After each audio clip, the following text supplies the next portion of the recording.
පින්වත්නි, ඔබ ජීවිතේ මොහොතක් දැස් පියාගෙන විමසා බලන්න. දවස පුරාම එක මිනිත්තුවක් විමසා බලන්න. හොඳට ජීවිතේ නුවණින් මෙනෙහි කරන්න. කුමක්ද? අද දවසේ ඔබ කොපමණ වේලාවක්, කොපමණ කාලයක් ලෝභ, ද්වේෂ, මෝහ ධර්මයන් වඩන්ට ඇද්ද කියලා. ඒක හැම ගිහියෙක්මත්, හැම පැවිද්දෙක්මත් දැස් පියාගෙන නිවන් මඟ නෙමෙයි අරමුණු කරන්නේ. ධර්මාර්ථේ නෙමෙයි අරමුණු කරන්නේ. අද දවස පුරාවටම මගේ පවුල වෙනුවෙන්, රැකියාව වෙනුවෙන්, රට ජාති ආගම වෙනුවෙන්, සමහර අය ආගම වෙනුවෙන් තමයි දේශේ වඩලා තියෙන්නේ. රට ජාති ආගම වෙනුවෙන්. ඉතින් මේ වගේ විවිධ හේතුන් නිසා දවස පුරාවටම අපි අපේ ජීවිතය තුළ අද දවසේ කොපමණ නම් මගේ රාග, ද්වේෂ, මෝහ වැඩෙන්න ඇද්ද කියලා වෙන භාවනාවක්, පූර්ව කමටහන් මොකුත් කරන්නේ නැහැ. පොඩි වේලාවක් S2 පියාගෙන ඉතින් වෙනම මොකුත්ම කරන්නේ නැහැ. හුස්ම දිහාවත් බලන්නේ නැහැ. මිනිත්තු දෙකක් විතර දැස් පියාගෙන හොඳට නුවණින් මෙනෙහි කරලා බලන්න. අද මම කොයි තරම්නම් රාග, ද්වේෂ, මෝහ වැඩුවද?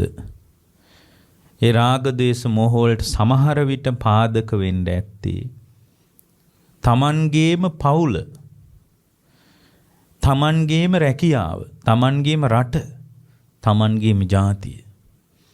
සමහරට බුදුරජාණන් වහන්සේ අරමුණු කරලා ද්වේෂේ වඩන අය නැද්ද? ඉන්නවනේ. බුදුරජාණන් වහන්සේවත් අරමුණු කරලා තමන්ගේ ඇතුළාන්තය අවුල් කර නොගන්ට වග බලා ගන්න අපි දක්ෂ වෙන්න ඕන. හැම ගිහියෙක්මත්, හැම පැවිද්දෙක් වුණත් කඩා වැටෙන්නේ එකයි. මේ හොඳට ඉන්නවා, පිරිහිලා යනවා. ඒකට හේතුව එයා වඩපු රාග, ද්වේෂ, මෝහ ගැන දවස ගානේම විමසා බලන්ට එයා දක්ෂ වෙලා නැහැ. ඒ දක්ෂතාවේ නැති වුණොත් අපි බොහොම අසාර්ථක වෙනවා. ඒ නිසා ඔය පින්නතුන්ලාගේ ජීවිතය ක්‍රමානුකූලව ටිකෙන් ටික රාග, ද්වේෂ, මෝහ අඩු වෙලා යයි. ඔය විදියට විමසන්ට පුරුදු වුණා. එයා විතරාගී බව නෙමෙයි කල්පනා කරන්නේ. අද මම කොච්චර රාග, ද්වේෂ, මෝහ වැඩුවද? මොකද රාග, ද්වේෂ, මෝහ කොහොමත් අපේ ජීවිතවල වැඩෙනවා. හැමදාමත් විමසලා බලන්න. විතරාගී බව, විත දෝෂී බව, විත මෝහී බවනේ අපි විමර්ශනයකට ගන්නේ. ඒවා ශ්‍රේෂ්ඨ දේවල් කියලානේ අපි හිතන්නේ. නමුත් අපි අද දවසේ සන්ධ්‍යාවේ එකම එක මිනිත්තුවක්, වැඩි වෙලාවක් නෙමෙයි, එකම එක මිනිත්තුවක් මම අද දවසේ කොච්චර රාග, ද්වේෂ, මෝහ වැඩුවද කියලා බලනකොට නිකන් සතියක් දෙකක් විතර යනකොට රාග, ද්වේෂ, මෝහ අඩු වෙවි යනවා. ඒක ජීවිතේට හොඳ දෙයක්. ඊළඟ දේ තමයි අවබෝධය වෙනුවෙන් අභ්‍යන්තරය සූදානම් කරගන්නේ. සත්‍ය අවබෝධය වෙනුවෙන් ඇතුළාන්තය ලෑස්ති කරගන්නේ. එතකොට සත්‍ය අවබෝධය වෙනුවෙන් ඇතුළාන්තය ලෑස්ති කරගන්නවා නම් යා පළවෙනියෙන් ආසා කරන්න ඕන විවේකයට. එතකොට මෙතන විවේකය කියලා කියන්නේ සතියන්තේ ඉරිදා ඕගොල්ලෝ ඉන්නවා වගේ එකක් නෙමෙයි. දැන් අපි විවේකය කියලා හිතන්නේ සතියන්තේ ඉරිදා දවසේ අපි ගෙවන ජීවිතයනේ. එතකොට ඒක විවේකයේ විදියට ගන්න එපා. සැබෑ විවේකය කියන එකට අයිති වෙන දෙයක් තමයි කාය විවේකය. කායික විවේකේ ඕනමයි. උන්ට නිදා ගන්න. නිදි වරාගෙන භාවනා කරන්න තරම් ඔයාලා තවම සුදුසු නැහැ. හොඳට නිදා ගන්න. මොකද නැත්තම් භාවනා කරන්න ආවම නිින්ද යනවා. බණ අහන්න ආවම නිින්ද යනවා. බණහන් ඇවිල්ලා ඔය නිදාගන්නේ ධර්ම අගෞරවයකටම නෙමෙයි කාය විවේකේ මදිකමට. ඒ නිසා පින්වත්නි එකපාරටම ධර්මයේ ඇතුළට යන්නේ නැහැ. හොඳට නිදා ගන්න ඉස්සල්ලා. කාය විවේකේ ඕනමයි. සිතටත් විවේකේ ඕන. සිතේ විවේකයක් ඕන. උපදි විවේකයක් ඕන. උපදිය කියලා අපි කියන්නේ ඔය පිනතුන්ලා දාන්නවා. අපි උපදිය ගැන දේශනා මාලාවක් කරලා තියෙනවා. උපදි විවේකයේ කියලා කියන්නේ ස්ථීර පිළිගැනීමක් නැතිව ඉන්නවා. ස්ථීරව පිළිගන්නේ. හොඳට බලන්න ස්ථීරව පිළිගත්තොත් ලොකු ගැටලුව. අපි අරමුණු ස්ථීරව පිළිගන්නවා. ඒ විතරක් නම් කමක් නැහැ. ඒ අරමුණු නිසා ගොඩනැගෙන සිතුවිලි ස්ථීරව පිළිගන්නවා. ඒකට අපි කිලේශ උපදිය කියලා කියන්නේ. ඒ විතරක් නෙමෙයි පින්වත්නි. ඒ සිතුවිලි නිසා ගොඩනැගෙන සංස්කාරයන් ස්ථීරව පිළිගන්නවා. ඒවා මතින් ගොඩනැගෙන නැවත නැවත හට ගන්න ස්කන්ධ ස්ථීරව පිළිගන්නවා. ඔන්න ඔය පිළිගැනීම අපේ විවේකය සම්පූර්ණයෙන්ම නැති කරනවා. හොඳට බලන්න කැමැත්තෙන් ඔයගොල්ලෝ ලෝකේ පිළිගත්තොත් ඒ කැමැත්තෙන් ලෝකේ පිළිගත්ත කෙනා ඒ කැමැත්ත පදනම් කරගෙන ගොඩනැගින සිතුවිලි වලටත් ආසා කරනවා. ඒ සිතුවිලි වලට ආසා කරන කෙනා සිතුවිලි මතින් එයාගේ චර්යාවලටත් ආසා කරනවා. ඒ චර්යා මතින් එයාගේම ස්කන්ධයන් කෙරෙහි ආසා කරනවා. මෙන්න මේ ආසා කරන කෙනාට ලෝකේ අතහැරලා දාන එක ලේසි නෑ. ඒක විවේකේ ඊටාම වැදගත් දෙයක්. ඒකට අපි කියන්නේ උපදි විවේකය කියලා. ඒක ඕනමයි. මේ ධර්මයට ලෑස්ති කරන එකයි මේ කරන්නේ. විවේකේ ඕන. විවේකේ නැත්තම් නෑ අනේ මම මේ භාවනා කරන්න ඕනනේ. ඊයේ රෑ පැයයි නිදාගත්තේ පැය දෙකයි. කරුණා කරලා දවල්ට හරි නිදා ගන්න. මොකද නිදි වරාගෙන පිළිවෙත් පුරාපු ශාසනයක් තමයි මේ ශාසනය.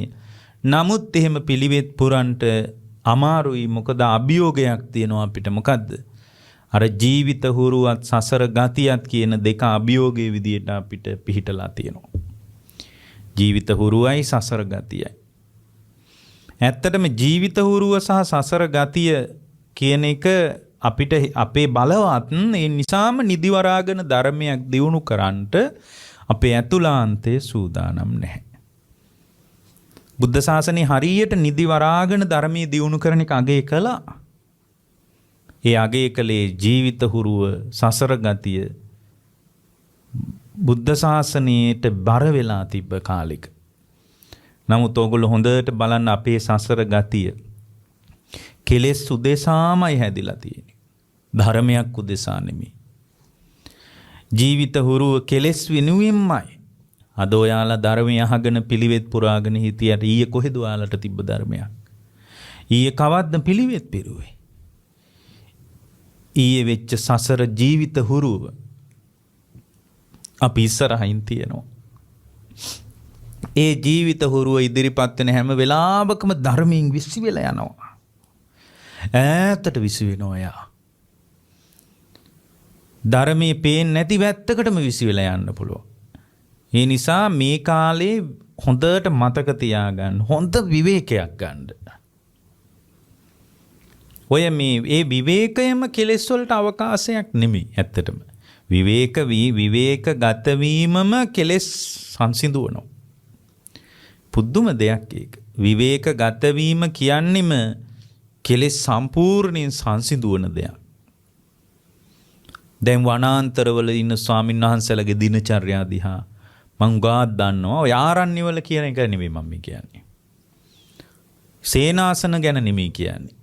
මම මේ වනාන්තරවල ඉන්න ස්වාමීන්වහන්සේලාගේ ජීවන චර්යා. ඔය පෞගේ කාලේ වැඩ හිටියා බොහොම ප්‍රසිද්ධ හාමුදුරු කෙනෙක්. ඩෙන්මාර්ක් වලින් ආපු. ඊට පස්සේ තවත් ගොඩාක් ඉන්නවා. කැලෑවල කුටි තියෙනවනේ. කැලෑවල කුටි වැඩියෙන් හදන්න ඕන. ආණ්ඩුව හරි මැදිහත් වෙලා හදන්න ඕන. කැලේට තියෙන එකම ආරක්ෂාව ඒක. ඇයි භික්ෂුවක් හිටියා කිව්වම ගස් කපන මිනිස්සු එන්නේ නැහැ කැලේට. දඩයන්කාරෝ නැති වෙලා යනවා. දන්නවා මේ කැලේ හාඳුරු කෙනෙක් ඉන්නවනේ. තුවක්කු බඳින්නේ මොනවා වුණත් ඥානවල තියෙනවනේ අර බෞද්ධකම. අනේ මේ හාමුදුරුවෝ කරදරයක් වුණොත් දඩයන්කාරයෙකුට පව ඔක හිතෙනවා. ඒ නිසා ආණ්ඩුව මැදිහත් වෙලා හරි ලංකාවේ කුටි හදන්න ඕන. කැලෑවල තැනින් තැන ගැඹුරු කැලෑවල කුටියක් දෙකක් හදලා තියන්න ඕන. හරි ලස්සන ජීවිතයක්. උදේම නැගිටලා මූණකට හොදලා පිරිසුදු වෙලා පාත්‍රෙත් අතට අරගෙන අරුණෝදයත් එක්කම එළියට බහින භික්ෂුවක් බලාපොරොත්තු නැහැ. අපේක්ෂා නැහැ. බලන්න දිනචර්යාව තුළ භාවනාව ලොකු තැනක් නෙමෙයි සමහර වෙලාවට. ඒ දානෙ ටික අරගෙන ගිහින් ඒ දානෙ ටික වළඳලා දානෙ ටික වළඳන්නෙත් නැහැ එහෙම අරන් ගියාම. ඊට පස්සේ මොකද දන්නවද කරන්නේ? දානෙ ටික අරන් ගිහින් හොඳට පෑන් පහසු වෙනවා. ගඟකින් හරි ගලාගෙන යන තැනක පෑන් පහසු වෙනවා. ඉතින් එහෙම පෑන් පහසු වෙලා බලාපොරොත්තු නැහැ. පෑන් පහසු වෙලා හරි පිරිසුදුයි. උන්වහන්සේ වෙනුවෙන් ස්වභාව ධර්මයෙන් පිරිසිදුම දේ දායාද කරලා තියෙනවා. මම මේ පෞගේ දවස්වල දේශනාවකදී කිව්වා ඒක. ස්වභාව ධර්මයේ විසින් නිකලෙස් උතුමන්ට තමයි කෙලෙස් සංසිඳුණ අයට තමයි අග්‍ර දේ දායාද කරන්නේ. අද වුණත් බලන්නකො ධර්මයේ ඉන්න කෙනාට ධර්මයක් දියුණු කරන අයට අග්‍ර දේනේ ඔයාලා වුණත් ගෙනත් දෙන්නේ. ඉල්ලලා නෙමෙයි. නිකම්ම හිත එන්නේ අග්‍ර දේ දෙන්න. තේ බඳු ගත කරන ජීවිතයක් ඇතුලේ මහ පුදුම විවේකයක්. දිනචර්යාව ඇතුලේ තමන්ව විමසා බලමින් පුදුම විවේකයක්. අනුපස්සනා කරන්න විතරයි දැන් තියෙන්නේ. ධර්මයට එයා ගත කරන ජීවිතේම ධර්මයට ආభాෂය ඇවිල්ලා. දැන් අපි ගත කරන ජීවිතෙන් ඒකට ආభాෂයක් නැහැ. ඒ නිසා තමයි අපට සිද්ධ වෙන්නේ ධර්මයට සූදානම් වීම පිණිස අලුත් පරිච්ඡේදයකට යන්න. එක විවේකය. කාය විවේකයයි, චිත්ත විවේකයයි, උපදි විවේකයයි. දෙක මොකද්ද? ඒ විවේකය තුලින් තමා තුළ මතුවෙනවා එක්තරා සංසිඳීමක්. ඒ සංසිඳීම උනත් ස්ථිරසාර නැති බව දකින්න එක. එතකොට තමයි විමුක්තිය දක්වාම යන්න පාර හැදෙන්නේ. ඔය කාය විවේකයේ, චිත්ත විවේකයේ, උපදි විවේකයේ එනකොට ඒ විවේකගත වීමත් එක්කම සංසිඳීමක් එනවා. හරි ලස්සන සංසිඳීමක්. අද වෙලා තියෙන සංසිඳීම මත හිට ගන්නවා. ඒ සංසිඳීම මත හිටගෙන ඉන්නවා. ඒක කරන්න එපා. ඒ සංසිඳුණු ස්වභාවයේ පවා නොඇලිය යුතු තත්වයක් විදියට දකින්න එක. ඒක තමයි දෙක. තුන්වෙනි එක තමයි ජීවිතයේ උපත සහ මරණය අතර අන්තර්කාලයේ ලැබුණේ ධර්මයේ උදෙසායි කියලා හිතන එක. ඉපදුණු අපි මරණය දක්වාම මේ ලැබුණු ජීවිතේ චතුරාර්ය සත්‍ය ඇහෙන, පටිච්ච සමුප්පාදය ඇහෙන මේ ජීවිතය ධර්මයේ උදෙසායි කියලා හිතන එක. තුන්වෙනි එක. හතරවෙනි එක තමයි තමන්ගේ දිනපතා සියලු කෘත්‍යයන් නිවන පිණිසයි කියලා බලන එක. ඔන්න ඔය හතර කියන්නේ නැතුව බොජ්ජංග ධර්ම කියලා නෑ බුද්ධ ශාසනය. බොජ්ජංග ධර්ම කියලා නෑ පින්වත්නි. බුද්ධ ශාසනය කියන්නේ කොහොමද? සති සම්බොජ්ජංගම් භාවේති විවේක නිස්සිතං විරාග නිස්සිතං වස්සග්ග පරිණාමං එහෙමයි කියන්නේ. විවේක නිස්සිතං විවේක නිස්සිතං විරාග නිස්සිතං නිරෝධ නිස්සිතං වස්සග්ග පරිණාමං එහෙමයි කියලා තමයි බුදුරජාණන් වහන්සේ නිවන් මඟ ගැන කියන්නේ. ධර්ම මාර්ගය ගැන කියන්නේ ඊට පස්සේ. ධර්ම මාර්ගය ගැන ඊට කලින් කියලා නැහැ. ධර්ම මාර්ගයට එන්න කලින්ම ඔය ටික කියන්නේ ඇයි? ඔය ටික නැත්තම් මොකක්වත් ධර්මයක් දියුණු කරගන්න පුළුවන් කමක් නැහැ. කිසිම ධර්මයක් දියුණු කරන්න බෑ අපිට. ඒ කියන්නේ විවේක නිස්ෘත, විරාග නිස්ෘත, නිරෝධ නිස්ෘත, වස්සග්ග පරිණාම. ඕකේ ඇතුලේ දල අදහස තමයි මම ඔය ඔයාලට දැන් කිව්වේ ඔය පින්නතුන්ලා දේශනාවට ලෑස්ති වෙන්න කියලා. ඒකේ විවේකය කිව්වේ කාය විවේකේ, චිත්ත විවේකේ, උපදි විවේකේ. ඒක ඇතුලෙන් ඇති වෙනවා යම්කිසි ආකාරයක සංසිඳීමක්. ඒ සංසිඳීමටවත් නොඇලෙන්න ඕන විරාග නිස්ෘතයි. විරාගන. නැත්තම් නිවන් මඟ වැඩෙන්නේ නැහැ. ඊට පස්සේ මේ නිරෝධයට ජවය ගන්නවා. උපතේ සිට මරණය දක්වා ඇතිවීම නැතිවීම, ඉපදීම සහ මරණය විදියට. ඇතිවීම නැතිවීම කියන්නේ ඉපදීමයි මරණයයි නෙමෙයි. ධර්මයේ වඩාගෙන යනකොටනේ සමුදයයි නිරෝධයයි ප්‍රකට වෙන්නේ. දැන් ප්‍රකට එකම ඇතිවීම නැතිවීම සහ උපත සහ මරණය. ඒක ප්‍රකටයිනේ.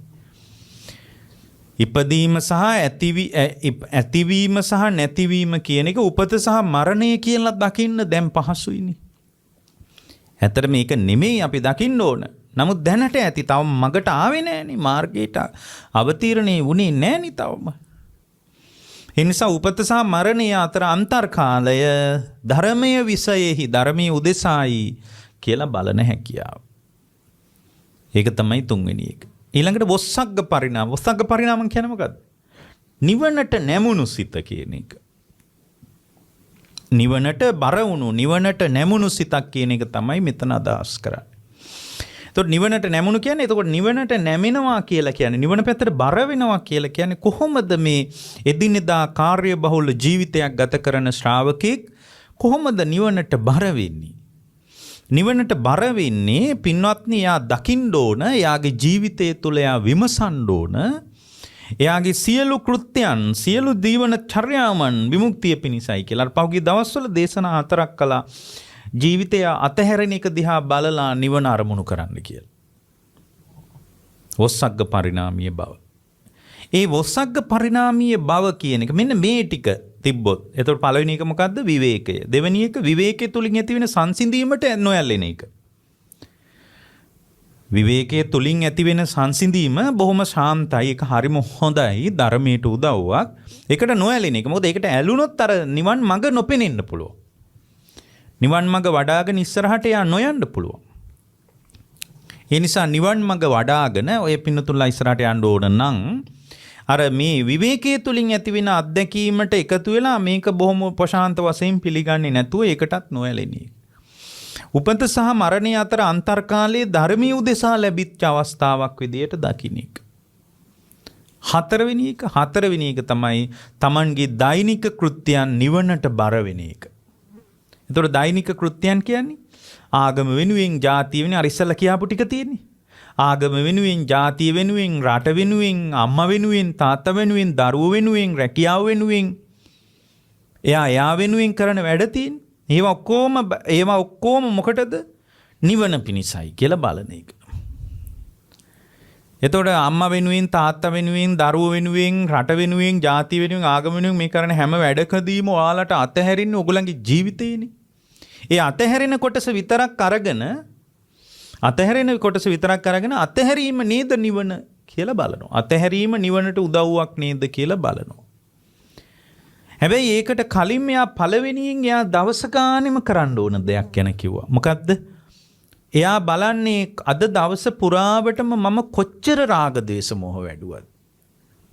දවස පුරාවටම මම මොන්න තරම් රාග ද්වේෂ මොහ වඩාපු කෙනෙක්ද කියලා බලනවා. ඒක එයාගේ ජීවිතේට තියෙන්න ඕන එකක්. දැන් මේ ටික යම් කෙනෙකුට තිබ්බොත්, ඒ කියන්නේ මේ කියන ටික තිබ්බොත්, එයාගේ ඇතුළාන්තය සත්‍ය අවබෝධයට ලෑස්ති. අවබෝධයේ පැත්තට යා ලෑස්ති ඇත්තට. අවබෝධයට යා නැමුණු කමක්, අවබෝධයට බර වෙච්ච කමක්, අවබෝධයේ පැත්තට එයාගේ ඇතුළාන්තේ නිකන් සූදානම් වෙච්ච කමක් එයා තුල දකින්න ලැබෙනවා. අන්න ඒ බඳු කෙනෙක් අර මේ අන්තිම කෑල්ල කියනවා නේද නිවනට බර වුණා ජීවිතය ඇතුලේ කියලා. ඒ නිවනට බර වෙච්ච කෙනා එතනින්ම Tamanගේ ජීවිතය විමසන්න පටන් ගන්නවා. පින්වත්නි, මේ ජීවිතය තුළ අපට අවබෝධය කරා යන්න බැරි වෙන්න බලපාන හේතු තියෙනවා. පින්වත්නි, මේ ජීවිතේ සෝවාන් වෙන්න ඕන නම්, මඟඵල ලබන්න ඕන නම්, ඔය පින්නතුල්ලා පටන් ගන්න ඕන මෙන්න මේ ක්‍රියාවලිය තුළ මූලික ලක්ෂණ දෙකකින්. මූලික ලක්ෂණ දෙකකින් තමයි ජීවිතේ පටන් ගන්න ඕන. ඒ මූලික ලක්ෂණ දෙක තමයි, එකක් එයා තුළ තියෙන්න ඕන දෙයක් තියෙනවා. එයාගේ ජීවිතය ඇතුලේ අත්දකින්න ඕන දෙයක් තියෙනවා. එකක් තමයි යෝනිසෝ මනසිකාරය. අනිත් එක තමයි ධර්මානුධම්ම ප්‍රතිපත්තියට ජවය ගන්න එක. ධර්මානුධම්ම ප්‍රතිපත්තියට ගන්න මූලික ජවයට සති සම්පජඤ්ඤය කියලා කියන්නේ. ඒ සති සම්පජඤ්ඤය මතින් තමයි මුළු මහත් ධර්මයම වැඩෙන්න පටන් ගන්න. එතකොට මේ මුළු මහත් වැඩෙන සම්පූර්ණ කතාව තමයි ධම්මානුධම්ම පටිපත්ති කියලා කතා කරන්නේ. එතකොට යෝනිසෝ මනසිකාරය මොකටද උවමනා කරන්නේ? යෝනිසෝ මනසිකාරයේ උවමනා කරන්නේ ඔබට ඔබගේ කතාව දිහා බලන්න. ඔබට දැන් මේ වෙලා තියෙන දේ දිහා බලන්න. ඇත්තටම ඔබට මොකක්ද මේ වෙලා තියෙන්නේ? ඔබටත් මටත් අප දෙදෙනාටම ඇත්තටම මොකක්ද මේ වෙලා තියෙන්නේ? වෙලා තියෙන්නේ අපි තුල තියෙනවා අර සාංශාරික ගතිය සහ ජීවිත හුරුව කියන ලක්ෂණ දෙක මතින් ගොඩනැගිච්ච දෘෂ්ටිවාදය. ඔය දෙකෙන් තමයි මුළු මහත් සම්පූර්ණ දෘෂ්ටිවාද බිහි වෙන්නේ. මොකෙන්ද බිහි වෙන්නේ? ජීවිත හුරුව සහ සසර ගතිය. එතකොට සසර ගතිය කියන එකට අපි කියන්නේ කෙලෙස් අනුසය කියලා. සසර ගතිය. සසර ගතිය. කෙලෙස් අනුසය. ජීවිත හුරුව චිත්ත විපල්ලාස, සංඥා විපල්ලාස, දිට්ඨි විපල්ලාස ටික. කොටස් දෙකයි. ඔය කාරණා ටික ඇතුලේ තමයි මුළු මහත් සම්පූර්ණයෙන්ම ආයි භාගයක් නෙමේ සියලු දෘෂ්ටි නිර්මාණය වෙන්නේ. එකක් සසර ගතිය. සසර ගතිය කිව්වේ මොකද්ද? රාගානුසේ, පටිඝානුසේ, මානානුසේ, විචිකිච්ඡානුසේ, භවරාගානුසේ, අවිජ්ජානුසේ. සසර. ওই ටික සසර ගතිය. ජීවිත හුරුව කිව්වේ මොකද්ද? ජීවිත හුරුව කියලා කිව්වේ සංඥා විපල්ලාස, චිත්ත විපල්ලාස, දිට්ඨි විපල්ලාස. ඔය ටික අරමුණු නිසා වෙන අවුලක්. අර ටික සසරින් ගෙනාවු ටික. ඒ සසරින් ගෙනාපු එක ඇතුලේ පොඩ ධර්මයක් තියෙනවා. සසරින් ගෙනාපු ටික ඇතුලේ ඔය පින්නතුන්ලාගේ ජීවිතවල ධර්මයක් තියෙනවා. ඒකයි ওই ධර්මයට අද ඇවිල්ලා තියෙන්නේ. එතකොට අද ඔයාලා ධර්මයේ ඉන්න එක මොකද්ද? ඒක සසර ගතියක් නෙමෙයි ජීවිත හුරුව. දැන් ඔයාලා බණ අහන එක මේ වෙලාවේ කරන එක ජීවිත හුරුව. ඒ ජීවිත හුරුව මරණයත් එක්කම සසර ගතිය පැත්තට හැරෙනවා. ඔයාලා අද මේ බණ අහන්න එන එක, භාවනා කරන එක, දාන් දෙන එක ඔක්කොම මේ ජීවිත හුරුවක්. සසර ගතිය නෙමෙයි. ඒ ජීවිත හුරුව මරණයත් එක්කම සසර ගතිය බවට පත් වෙනවා. ඒ සසර ගතිය ඔයාලට මේ සංසාරික ගතියක් විදියට ඔයාලගේ ජීවිතේ ඒක බලපාලා අදට වඩා ඉක්මනට ඔයාලා ඊළඟ ජීවිතේ ධර්මයට එනවා. අද මේ කරන දේෙන් අදට වඩා ඉක්මනට එනවා ඔයාලා. දැන් අද ධර්මයේ ආවේ අවුරුදු 50න් කියලා හිතන්න.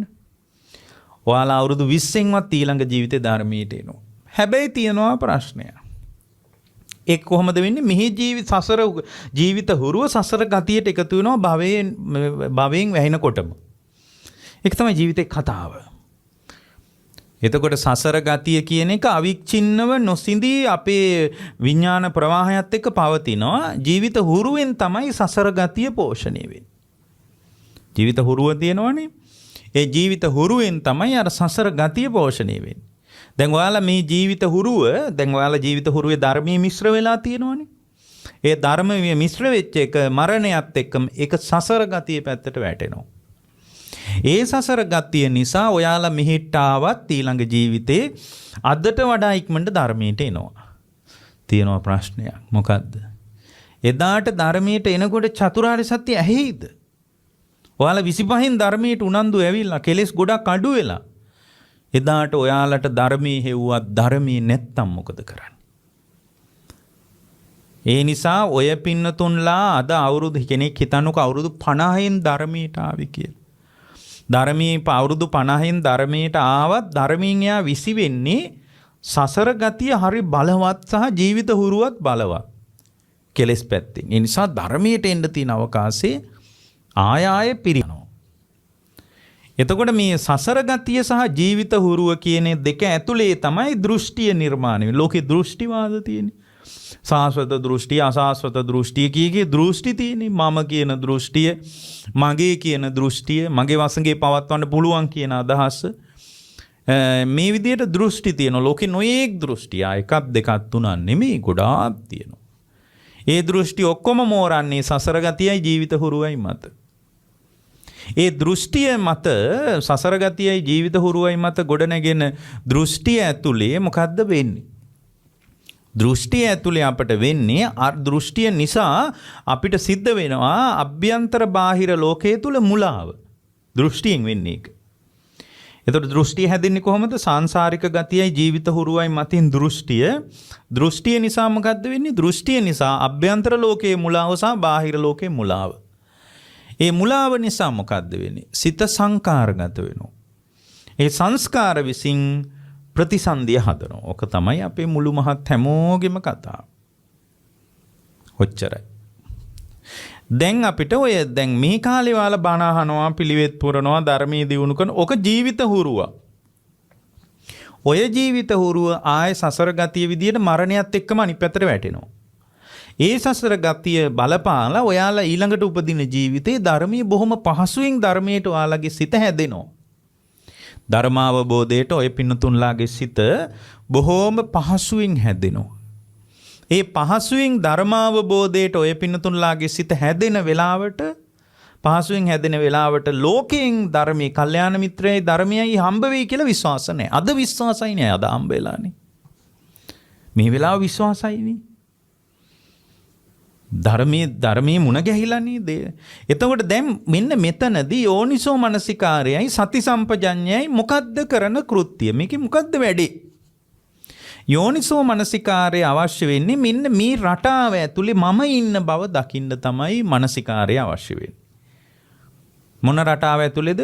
මගේ ජීවිතය කියන්නේ සසරින් ගෙන ආපු කොටසක් තියෙනවා. ඒවට මොනවද කියන්නේ? අනුසය. මිහි මං හදාගත්ත හුරුවක් තියෙනවා. ඒක තමයි සංඥා විපල්ලාස, චිත්ත විපල්ලාස, දිට්ඨි විපල්ලාස. ඒතර මේ කතාව කාගේ කතාවද? මේ මගේ කතාව. මේ කියන්නේ මගේ කතාව. එතකොට මට මේ සංඥාවේ මුලාව, දෘෂ්ටියේ මුලාව, සිතේ මුලාව නැහැනේ. බම බනහනවනේ. ඔව් බනහන්න ආවත්, ධර්මයට ආවත් අභියෝගයේ තමයි ජීවිත හුරුව. ධර්මයට ආපු කෙනා ආයෙ විසි වෙලා යනවා. හොඳට බලන්නකෝ පිළිවෙත් පුරාගෙන ඉන්නවා. බණ අහගෙන ඉන්නවා. භාවනා කරගෙන ඉන්නවා. අනේ ඊළඟ අවුරුද්දේ නැහැ. ඇයි? අර ධර්මයට ආවේ අවුරුදු 50යි නම් අවුරුදු 50ක ජීවිත හුරුව ඇතුලේ දේවල් හරි බරපතලයි. 50න් ධර්මයට ආපු මිනිහෙකුට 50 වෙනකන් ධර්මයේ තිබ්බේ නැහනේ. ඒ 50 වෙනකන් කතාව ජීවිත හුරුව. ඒ ජීවිත හුරුවෙන් ගොඩ නැගිච්ච තාත්වය බොහොම බරපතලයි. ඒ බරපතල තත්ත්වයන් නිසා තමන්ව පෙළෙනකොට ධර්මය යට ගිහින් අර ජීවිත හුරුව ඉදිරිපත් වෙනාම ආයෙත් හිටියා වගේ. ඕක තමයි ලංකාවේ පැවිද්දොන්ටත් වෙන්නේ ඕක. ගිහියොන්ටත් වෙන්නේ ඕක. පැවිද්දොන්ටත් ඕක වෙන්නේ. ඉතින් අර ඒ කියන්නේ පැවිද්දෙකුට ඕක වෙන්නේ ඇයි? ජීවිත හුරුව ඉදිරිපත් වෙනකොට ධර්මය විසි වෙලා යනවා. දැන් ඔකට තියෙන එකම රැකවරණය තමයි අර ධර්මානුධම්ම ප්‍රතිපත්තියයි යෝනිසෝ මනසිකාරයයි. මම හිතන්නේ මේ බුදුරජාණන්සේ හොඳට දිගපළල බලලා මේ වචන වදාළේ. තෝවන් වෙනවා නම් මහණෙනි කල්යාණ මිත්‍රයයි ධර්මයයි මුණ ගැහෙන්න ඕන කිව්වට අපිට ඔක තේරෙන්නේ අපි හිතන්නේ බොහොම සරල එකක් කියලානේ. කල්යාණ මිත්‍රයා මුණ ගැහෙන්න මෙතන කල්යාණ මිත්‍රයා සහ ධර්මයේ ඔයාලට මුණ ගැහිලා තියෙන්නේ. එයා පොඩ්ඩිම පොඩි උදව්වයි කියන්නේ. මොකද පොඩි උදව්වයි ඇත්තනම ලොකු උදව්වක් කරන්නේ නැහැ. මොකද්ද උදව්ව? කියනවා මේ ඔයාගේ දෘෂ්ටිය හැදුනේ ජීවිත හුරුවයි සසර ගතියයි මතින් කරන්න දෙයක් නැහැ. ඔය දෘෂ්ටිය. එතකොට ජීවිත සසර ගතිය කියන්නේ කෙලෙස් අනුසය. ජීවිත හුරුව කියන්නේ සංඥා විපල්ලාස, චිත්ත විපල්ලාස, දිට්ඨි විපල්ලාස ටික. ඔය දෘෂ්ටිය මතින් ඔයා බාහිර ලෝකයටත් මුලා වෙනවා, අභ්‍යන්තර ලෝකයටත් මුලා වෙනවා. ඒ කියන්නේ ඇසටත් මුලා වෙනවා, රූපයටත් මුලා වෙනවා. ඒ මුලාවීම ඇතුලින් ඔයාට වෙන දේ තමයි සිත සංකාරගත වෙනවා. ඒ සංකාරගත වුණාට පස්සේ ඒ සංස්කාරයන් මතින් තමයි විඥානේ නැවත ප්‍රතිසන්දිය කරා යන්නේ. ඒක කොහෙද දන්නේ පින්වත්නි කියලා අරය නතර වෙනවා. ඔච්චරයි පින්වත්නි මොන දේතකෙකුණත් ওই ටික විතරයි කරන්නේ. ඔය ටිකක් කියලා යා පැත්තකට වෙනවා. යා ආයේ පාරය පස්සෙන් යන්නේ යා. මේක තමයි කතාව කියලා කියනවා. ඔක කතාව කිව්වම ඔයාලා මොකද කරන්නේ? ඔයාලා ඔකට හොඳට සාදුකාර දීලා ඔයාලා ආයෙත් යනවා. ඔක ටීවී එක ඉස්සරහා ඉඳලා මේකට හොඳට සාදුකාර දීලා අන්න ආයෙත් ගිහින් වැඩ. ඒ වැඩ කරන්නේ ඇයි? වැඩ කරන්නේ ඔයාලා හදාගන්න ඕන කෑලි දෙකක් තියෙන්නේ. මොකද්ද? යෝනිසෝ මනසිකාරයයි ධර්මානුධම්ම ප්‍රතිපත්තිය කියන එකේ මූලික දේ තමයි මොකද්ද? සති සම්පජාඤ්ඤය. ධර්මානුධම්ම ප්‍රතිපත්තියට අයිති මේ ජවන පඤ්ඤා, තික්ක පඤ්ඤා, පුතුල පඤ්ඤා, මහා පඤ්ඤා කීකේ ප්‍රඥාව හදන එක තමයි ධම්මානුධම්ම ප්‍රතිපත්ති ඉලක්කය. ඒකට තව ඇවිල්ලා නෑ යා. එයායි පැත්තේවත් නෑ. එහෙනම් ධර්මානුධම්ම ප්‍රතිපත්තිය නෑ. ප්‍රතිපත්තිය අත්පොත් තියන්නේ සති සම්පජාඤ්ඤේ. සති සම්පජාඤ්ඤේ. එතකොට දැන් යෝනිසෝ මනසිකාරය මොකද්ද කරන්නේ? ඔයාලා දන්නවද යෝනිසෝ මනසිකාරය මොකද්ද? යෝනිසෝ මනසිකාරය ඔබට ඔබව විමසන්න අවස්ථාවක් දෙනවා. එච්චරයි. යෝනිසෝ මනසිකාරයෙන් ඔබ කළ යුතු වන්නේ මා තුලත් සසර ගතිය තියෙනවා නේද? ඒ කියන්නේ මා තුල රාගානුසය, පටිඝානුසය, මානානුසය, මේ එකට සම්බන්ධයි. සිත ඇලෙනවා, ගැටෙනවා. රාගානුසය, පටිඝානුසය. එතකොට ඇලෙන ගැටෙන ලෝකයේ තුල මාව පේනවා. මාව හුවා දක්වන්න හිතෙනවා මානානුසය. ඇලෙන ගැටෙන ලෝකයේ තුල මම ඉන්නවා. එතකොට මට හරියන විදියට ලෝකෙත් තියෙන්න ඕනේ. මම කැමති ඇලීම් වලට, ගැටීම් වලට කැමති නෑ. මට ඇලෙන විදියට ලෝකෙත් තියෙන්න ඕනේ. මානානුසය. එතකොට එයාට හැම වෙලාවකම අර මාව පේන නිසා හැම වෙලාවකම එයා තුල හරියට සැකේනවා. මම සහ මගේ කියන එක ඇතුලේ කියව බලද්දි සැකේනවා. හොඳට බලන්නකෝ. ඔයාලට මගේ කියලා ගත්ත ඒවා සම්බන්ධවනි සැකෙන්නේ. ලෝකේව ගැන සැකෙන්නේ නැහනේ. වටේම ඉන්න ස්ත්‍රීන් ගැන සැකෙන්නේ නැහැ. බිරිඳ ගැන සැකේනවා. දරුවෝ ගැන සැකේනවා. අම්මා තාත්තා ගැන සැකේනවා. ඇයි ඕගොල්ලෝ මමත්වයෙන් විමසා බලන්නේ ඔය කොටස් ටික විතරනේ. අපිට මේ ලෝකේ ගැන සැකෙන්නේ නිකන් අපි දකිනවා පිරිහිච්ච මිනිහෙක් කියලා අපි යනවා. අත්වල පටලවාගෙන ඉන්න බොහොම තරුණ දෙන්නෙක් දැක්කම මේ ඉතින් කොල්ල කෙල්ල වුණා මොහොම තමයි කියලානවා. නිකන් තමන්ගේ දරුවා වගේ හැඩයක් දැක්කන් සැකේනවා. පන්ති යනවා කියලා ආවා මෙහෙවත්ද දන්නේ ඇවිල්ලා තින්නේ අපේ ළමයාවත්ද ඔය සැකේනවා. වාහන යනකොටත් එනවා. ගෙදරවම අහනකන් ඉස්පාසුවක් නැහැ. එහෙනම් මේ මානානුසේ මතින් තමයි විචිකිච්ඡානුසේ එන්නේ. රාගානුසේ, පටිඝානුසේ, මානානුසේ, විචිකිච්ඡානුසේ නෝ සැකේනවා. එතකොට විචිකිච්ඡානුසේ නිසා මොකද්ද වෙන්නේ? එයා තුල පින්වත්නි පුදුමාකාර විදියට එයාගේ මනස තුල මැවෙන ගතියට එයා ගොඩාක් ආසා කරනවා. ඒ ගතියට හරියන විදියට ලෝකේ තියාගන්න එයා ගොඩාක් මහන්සි වෙනවා. භව රාගානුසේ. මේක මතින් මොකද්ද වෙන්නේ? එයාට දුක තේරෙන්නේ නැහැ. දුක හට ගන්න විදිය තේරෙන්නේ නැහැ පටිච්චසමුප්පන්නව. දුක නිරුද්ධ කරන්න පුළුවන් විදිය එයාට තේරෙන්නේ නැහැ. දුක නිරුද්ධ කිරීම පිණිස ප්‍රතිපත්තියකට මගේ ඇතුළෙන්ම සමතේරෙන්නේ අවිජ්ජානුසය. මෙන්න මේක මගේ කතාව කියලා ඔයාලා දැක්කොත් මේ සසර ගතියයි ජීවිත හුරුව මේ ජීවත් වෙච්ච හුරුව ඇතුලේ මේ දෙක මතින් තමයි දෘෂ්ටිවාද නිර්මාණය වෙන්නේ කියලා හාමුදුරුව කෙනෙක් බණ කියලා පැත්තකට වෙනවා. ඒ බණ කියලා පැත්තකට වුණාට පස්සේ යෝනිසෝ මනසිකාරය වුවමනා වෙන්නේ මොකටද? මේක විමස ගන්න. ඔයාලා මගේ තමයි මේ සසර ගතියයි ජීවිත හුරුවයි මගේ එකක්. ඒක ඇතුලේ මා තුළ දෘෂ්ටියක් නිර්මාණය වෙනවා. ඒ දෘෂ්ටිවාද තුලින් මට මොකද්ද වෙන්නේ? දෘෂ්ටිවාදයේ තුලින් අභ්‍යන්තරය තුලත් මුලා වෙනවා, බාහිර ලෝකෙටත් මුලා වෙනවා. මුලා වුණාම සිත සංකාරගත වෙනවා. සිත සංකාරගත වුණාම සිත සංස්කාරගත වුණාම තුන් භවය යනු යන සත්‍යයේ ගමන් මඟ නිකන් හැදෙනවා. කාගේද හැදෙන්නේ? මගේ කාගේවත් නෙමෙයි. අපේ නෝනගේවත් මහත්තයාගේවත් දරුවන්ගේවත් පන්සලින් ඉතුරු හාමුදුරුවෝගේවත් නෙමෙයි. මගේ වෙන්නේ මේක කියලා බලන්නේ. අන්නේ බැල්ම තමයි යෝනිසෝ මනසිකාරය කියන්නේ. මේ බැල්ම ඔය බැල්ම ඔයාලා හදා ගන්න ඕනේ කන්නේ. ඒක කොහොමද අපි හදලා දෙන්නේ? අපි කරන්නේ මේ කතාව කියලා මේ මෙහෙම එකක් ඔයාලාගේ වෙනවා කියලා පැත්තකට වෙනවා. ඒකට තමයි කල්යාණ මිත්‍රයයි කල්යාණ මිත්‍රයයි ධර්මයයි කියන්නේ. එළියෙන් හම්බෙන්න ඕනේ කියන්නේ. අරය එයා ඔය කතාව කියලා පැත්තකට වෙනවා. එහෙනම් සාදු කියන්නේ කියලා ඊට පැත්තකට වෙනවා. ධර්මානුධම්ම ප්‍රතිපත්තිය කියන්නේ මේ හාඳුරු කිව්ව මගේ කතාව. මේ මම ගැන කිව්වේ. මොකද්ද මගේ කතාව? සසර ගතිය මගේ තියෙනවා. ජීවිත හුරුවත් මං හුරු වෙලා මේ ඊයේ ධර්මයට ආවේ. ගිය මාසේ ධර්මයක් තිබෙනවා. ගිය මාසේ හුරු වෙච්ච ඒවා එනවා ඉදිරිපත් වෙනවා. අර ධර්මයට යනවා. ධර්මී විසි වෙනවා ජීවිතේ. එතකොට ජීවිතේ ධර්මී විසි වෙන්න පුළුවන්. මන් තුල එක වෙන්න පුළුවන්. ඇයි? ජීවිත හුරු එච්චර බලවත්. එච්චරට කෙලෙස් වඩලා තියෙන ජීවිතේ පුරාව. ආයේ ධර්මයක් තිබ්බේ නැහැ. ලෝකයට වටිනාකම් දිදී ලෝකයේත් එක්ක ඇයි හොඳයිකම් පාගන බොරු කියාගෙන බලන්න අපේ වෘත්තිය දන්නවනේ සමහර හොඳ බලන්න කොකලගේ ජීවිතවල ධර්මයට එන්න කලින් කොච්චර බොරු කිව්වද කියලා. ඕනම කෙනෙකුට මම මේ කියන්නේ. ඔයාලගේ ව්‍යාපාර කළාත් ඕගොල්ලෝ රැකියාව කළාත් ඔෆිස් එකේ වැඩ කොච්චර බොරු කිව්වද බලන්න. දැන් ධර්මයේ තියෙන නිසා බොරු කියන්න හේතු යෙදුනත් පොඩ්ඩක් අඩිය පස්සට ගන්නවා. ඒ කාලේ එකතු වුණාම කොච්චර කේලම් කතා කරාද හිස් වචන දැන් නෑ. දැන් ඉතින් ඔය ධර්මයට තියෙන උනන්දුවත් එක්ක ඒ වයින් පොඩ්ඩක් පස්සට එනවා. ඒ කාලේ ආයි බොරු කියන්න දිගක් පළලන්නේ නැහනේ බලන්නකෝ. ඇයි ඒක ජීවිත හුරුව විදියට දැන් අපි තුල තියෙනවා. ඒ පුරුද්ද ඕනම වෙලාවක ඉදිරිපත් වෙන්න පුළුවන්. ඒකයි අවදානම. ඒ පුරුද්ද එනකොට අර ධර්මයේ විසි වෙලා යනවා. ඒකයි 3 මාසයක් ධර්මයේ දිනු කරලා ආයෙත් පිරිහිච්ච විදියට ඉන්නේ. අවුරුද්දක් විතර බණ අහලා පිළිවෙත් පුරලා ධර්මයේ දිනු කරගෙන ආයෙත් අර පරණ රොඩුත් එක්කම ඉන්නේ. ජීවිත හුරුව එච්චර බලවත්.